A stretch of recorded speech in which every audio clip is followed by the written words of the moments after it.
सैनिक समाचारों में आपका हार्दिक स्वागत है। सबसे पहले दोस्तों बात रोज की तरह हेडलाइंस में बात करूंगा। यदि एक्स सर्विसमैन की मृत्यु हो जाती है तो उसकी फैमिली को पेंशन किस प्रकार मिलेगी और कितनी मिलेगी, क्या कह रहा है सर्कुलर 630, उसमें क्या क्या शर्तें हैं, कंडीशन, और आपको पहले से क्या तैयारी करके रखनी होगी, इसके बारे में जबरदस्त एक पीडीएफ है, मैं आपके सामने बात करूंगा। और बात करूंगा रक्षा मंत्री जी ने तीनों सेनाओं की महिला अधिकारियों को बड़ा टास्क दिया, यानी 45,000 किलोमीटर आपको समुद्र में रहना होगा और दुनिया का चक्कर लगा के आना होगा। आखिर क्या है इसका मकसद, तो मैं बात करूंगा। सेना की वर्दी का मजाक और दुरुपयोग पर लगाम कसी जाएगी। और भारत नेपाल भाई भाई हैं, चीन अमेरिका उनके जज्बातों के साथ न खेलें, ना ही वो खेल का मैदान बनाए। और जैसा कि नेपाल में अभी हो रहा है, और जेसीयू जवानों की शहादत, लेफ्टिनेंट जनरल साहब जेसीयू के घर पहुंचे, 3 बार मिला चीफ ऑफ आर्मी स्टाफ, उन्हें कमेंडेशन कार्ड। आखिर कौन है जेसीयू?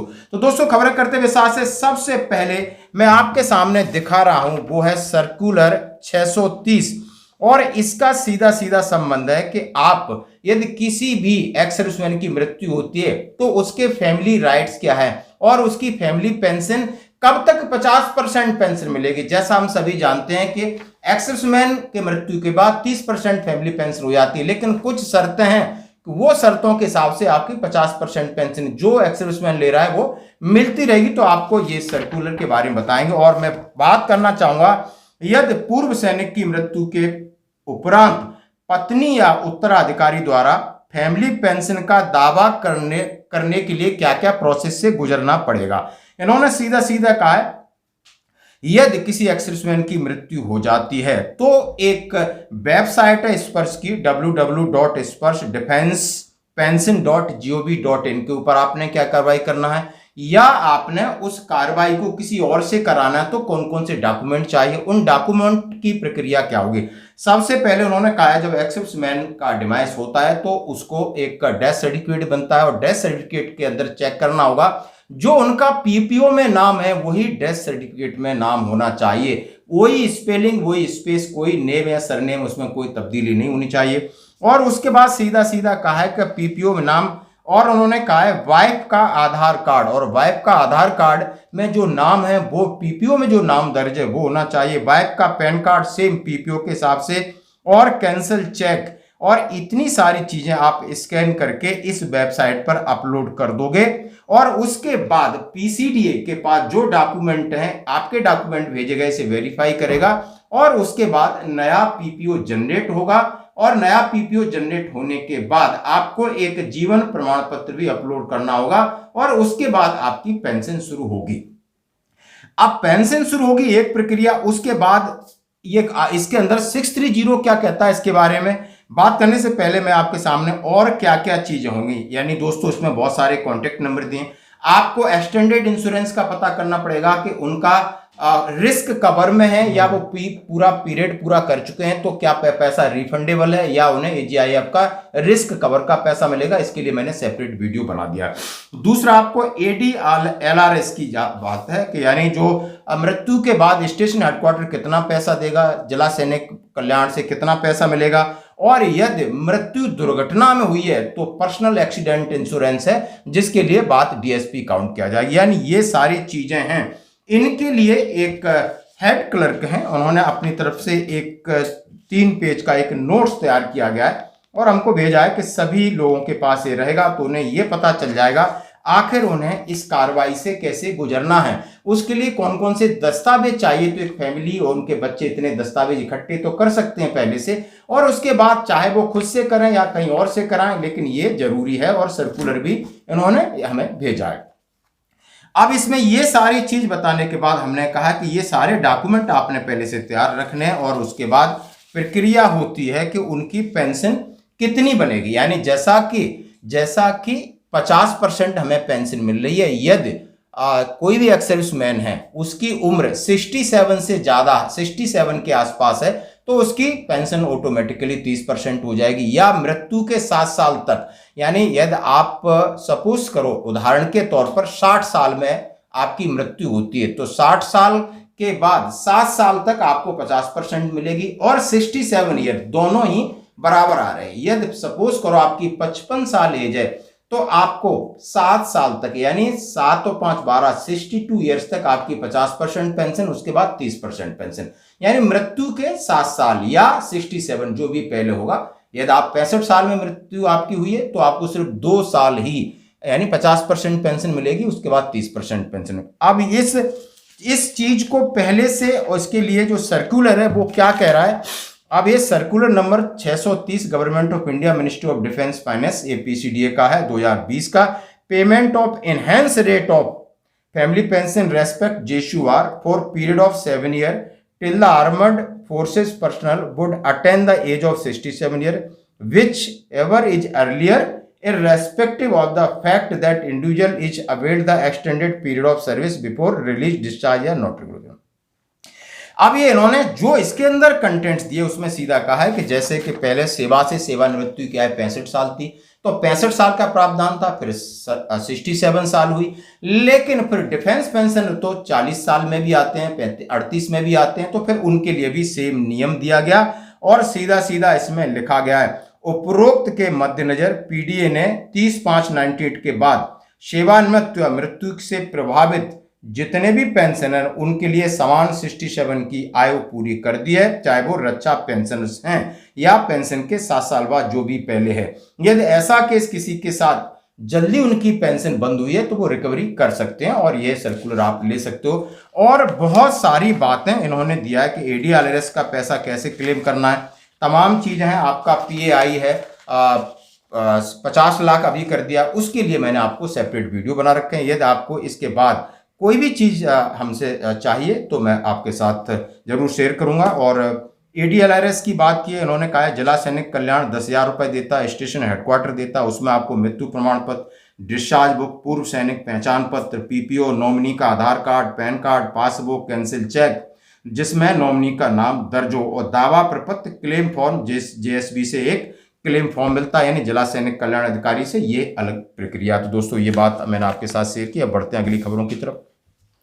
रक्षा मंत्री जी ने तीनों सेनाओं आर्मी है, एयरफोर्स, नेवी के अधिकारियों को बड़ा टास्क मिला है कि आप संयुक्त रूप से आप शिप में जाएंगे और 45,000 किलोमीटर की समुद्री यात्रा पूरे देश की पूरे विश्व की परिक्रमा लगा के आएंगे। लंबे समय तक आपको आकाश और पानी के बीच रहना होगा।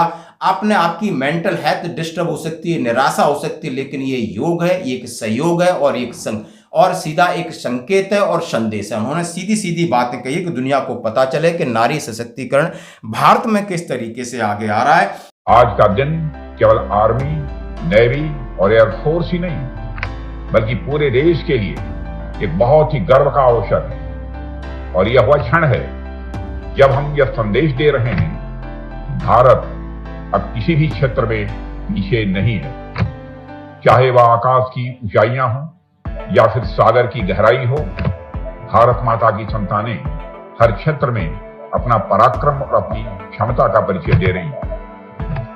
साथियों, आज इतिहास में पहली बार ऐसा हो रहा है जब तीनों ही सेनाओं, आर्मी, नेवी और एयरफोर्स की महिला अधिकारी एक साथ एक ही ध्वज के नीचे एक ही मिशन के साथ पूरी पृथ्वी की परिक्रमा के अभियान पर निकल रहे हैं। इसे सिर्फ एक एक्सपेडिशन नहीं समझा जाना चाहिए, बल्कि इसका अर्थ वास्तव में इससे भी बहुत बड़ा है और यह हमारी तीनों सेनाओं की सामूहिक शक्ति का भी यह प्रतीक है। मुझे बताया गया है यह यात्रा लगभग 26,000 नॉटिकल माइल्स यानी लगभग 45,000 किलोमीटर लंबी है।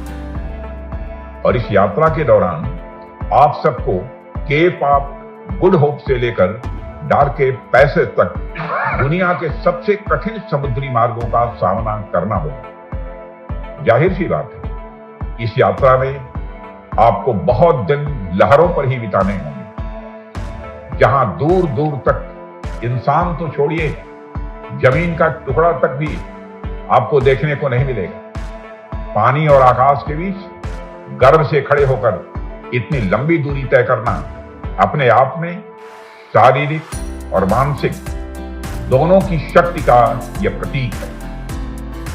मैं आप सभी बेटियों से भी यह कहना चाहूंगा, यह सिर्फ एक शिप की यात्रा नहीं है, यह एक आत्मिक साधना भी है और यह अनुशासन और इच्छा शक्ति की भी यात्रा है।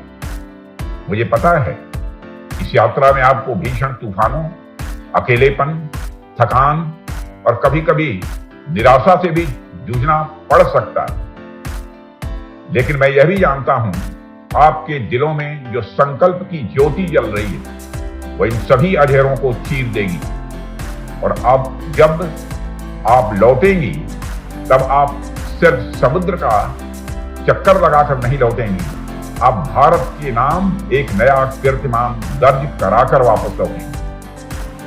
मुझे विश्वास है कि हमारी बेटियां इस साधना को पूरा करेंगी और दुनिया को यह दिखाएंगी कि भारतीय नारी का पराक्रम किसी भी सीमा से परे होता है। और उन्होंने बोला इसके लिए माननीय रक्षा मंत्री जी ने ये जो वीडियो जारी किया आपको देखना होगा, यानी बड़ा चैलेंज है। तीनों सेना की जो महिला अधिकारी हैं एक बड़े टास्क पर उन्हें मिला है। वो तीनों कल से उन्होंने शुरू किया है 45,000 किलोमीटर, कई दिनों तक शिप में रहना है, वहीं खाना है, वहीं पीना है, सर्वाइव करना है और उसकी कमांडर भी वही होंगी, सारा मैनेज करेंगे। जो टास्क है वो पूरा करके आप कब लौटती हैं ये देखने वाली बात है। रक्षा मंत्री जी का आप संदेश सुनिए जो कि दुनिया को दिया उन्होंने। अब मैं बात करूंगा नेपाल और हिंदुस्तान भाई भाई की बात कही है और सबसे उससे पहले कि सेना की वर्दी का गलत इस्तेमाल न करें। हाँ जी दोस्तों, सेना की वर्दी बेचने वाले दुकानदारों पर केस, पहनने वालों पर केस। ये भटिंडा जहां पर देख सकते हो कितना बड़ा कंटोनमेंट एरिया है और वहां पर लगभग सेना की वर्दी का 10 लोगों पर केस दर्ज किया गया, उन्हें अरेस्ट किया गया। सेना इंटेलिजेंस पुलिस की टीम ने एक संयुक्त सर्च और रेड ऑपरेशन सर्च किया और रेड डाली और वहां पर दुकानदारों से 2000 मीटर से अधिक कपड़ा, सिलाई वर्दी के अलावा अन्य सामान बरामद हुआ। डीएसपी सिटी सरबजीत सिंह ने बताया कि सेना इंटेलिजेंस के पास इनपुट था कि शहर में थाना कोतवाली, सिविल लाइन थाना कैंट के अधीन एरिया में दुकानों पर सेना की वर्दी जैसा कपड़ा, सेना की वर्दी के सामान उस तरीके से बिक्री हो रहा है और इसका गलत इस्तेमाल होता है। समाज में भी लोग करते हैं और आतंकवादी भी करते हैं, तो दोस्तों उनके ऊपर कठोर कार्रवाई की गई है। अब मैं बात करूंगा, बढ़ते हैं एक और अगली खबर की तरफ कि आखिर नेपाल में क्या हो रहा है। नेपाल में अमेरिका और चाइना अपना एक खेल खेल रहा है और जिसका आप परिणाम देख सकते हो। सबसे पहले ऐसी भ्रामक खबरों से दूर रहना और वहां पर मेजर गौरव आर्या जी ने कहा है कि सीधे सीधे आप देख सकते हो कि सेना जो हमारे इंडियन आर्मी के चीफ ऑफ आर्मी स्टाफ हैं वो honorary chief of staff army Nepal के हैं और नेपाल का जो military chief of army staff है वो honorary chief of staff Indian army का है। यानी हमारा भाईचारा है, हमारा भाई है, हमारी एक जमीन, एक भाषा, एक धर्म, यानी नेपाल भारत का एक अंग जैसा हो सकता है। नेपालियों के साथ रिश्ता है और वो रिश्ता आपके और मेरे कहने ना कहने से उस रिश्ते पर फर्क नहीं पड़ता, वो है तो है। Allow Nepal to become the playground of the Chinese and the Americans. Interfere नहीं कर सकता। नेपाल का फ्यूचर वो होगा जो नेपाली लोग डिसाइड करेंगे। लेकिन ये भारत कभी नहीं चाहेगा उसके अंदर चाइना अमेरिका अपने गलत मंसूबे के साथ वहां पर इस तरीके की उन्होंने राजनीतिक अस्थिरता की बात किया है, जैसा कि इनका वीडियो साफ साफ संदेश दे रहा है, आप सुन सकते हो। अब मैं बात करूंगा कुर्बानी की, अब मैं बात करूंगा प्राणों की आहुति की। इससे बढ़कर कुछ नहीं है। लगातार आप देख सकते हो, मैं आपके सामने पंकज राणा जो कि रोड एक्सीडेंट में शहीद हुआ और एक शहीद नरेंद्र सिद्धू। दोस्तों इतने लोग वहां पर पहुंचे थे, भारत माता की जय, लोग रो रहे थे। इतना हंसमुख बंदा था, एनएसजी कमांडो था, फ्री स्टाइल बंदा था और गांव का चहेता था। पूरा गांव, प्रशासन, आसपास के गांव, हजारों लोग वहां पर पहुंच गए। आप इसका वीडियो देख सकते हो। एक हमारे सूबेदार भूपेंद्र सिंह चौहान 3 बार चीफ ऑफ आर्मी स्टाफ उन्हें कमेंडेशन कार्ड मिला और लेफ्टिनेंट जनरल साहब उनके घर गए और उन्हें सांत्वना दी, कहा कि भूपेंद्र साहब जबरदस्त एक बंदे थे, उन्हें 3 बार chief of army staff commendation मिलना। उन्होंने कहा इन लोगों ने प्राण की आहुति दी है, देश के लिए दिया है और देश इस बलिदान को कभी भुला नहीं सके। आप उनका वीडियो दे सकते हो। आज की खबरों में इतना ही, बने रहिए हमारे साथ। धन्यवाद।